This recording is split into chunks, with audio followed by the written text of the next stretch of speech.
So I'm Dji Spark, and for today's video guys, I will be showing you on how to cook a pineapple jam. And this will be very easy procedure, and I hope you will like this video. And for those who are new to my channel, please don't forget to click the subscribe button and also hit the notification bell so that you will be notified for my every latest post here on my channel. Thank you guys.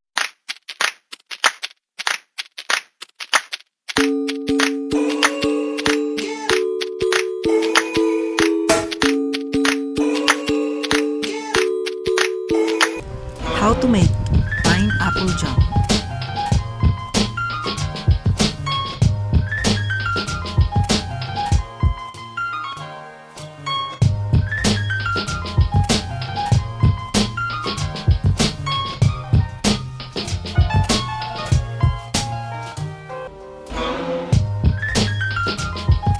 First, you need a pineapple.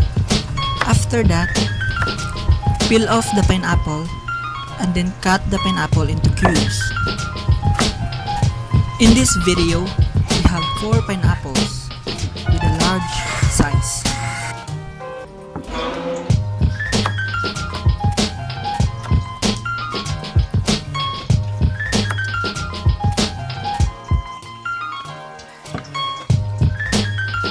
After cutting the pineapple into cubes, put this into the mixer.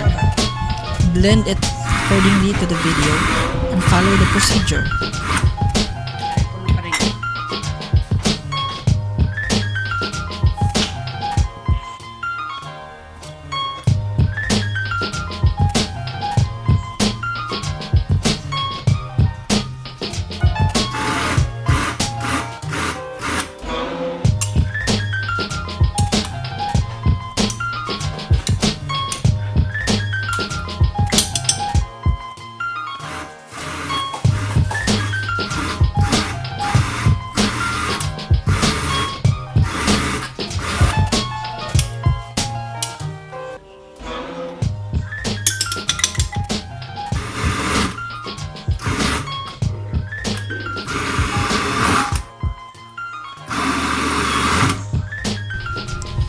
Pagkatapos i-blend ang mga pineapple or mga pinya,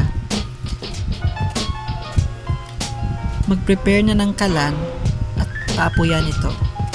Lagyan ito ng 3 cups of water at ilagay ang 1 kilong brown sugar.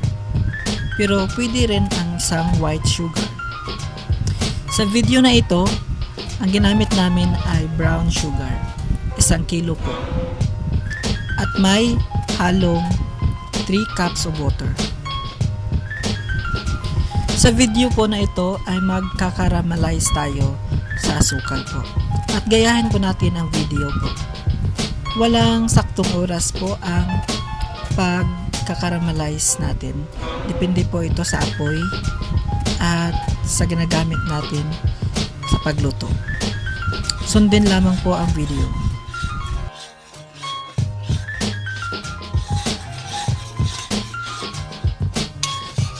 Kapag naging ganito na ang texture ng pagkakaramalize natin, i-check po natin kung tama na po at sakto na po yung pagkaramalize.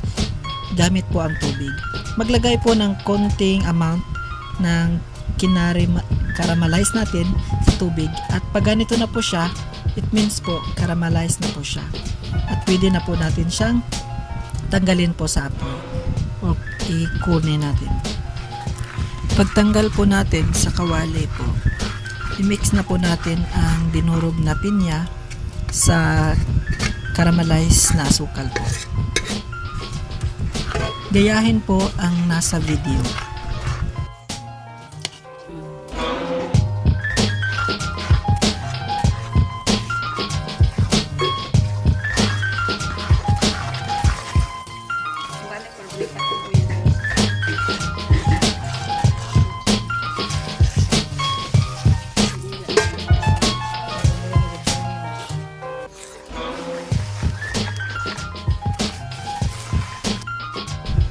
Pagkatapos mahalo, ay ibalik na natin siya sa kawali at lutuin ulit mga 3 to 5 minutes.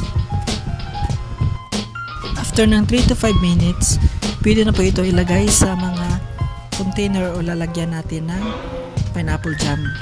At palamigin muna ito bago ipasok sa ref o sa refrigerator.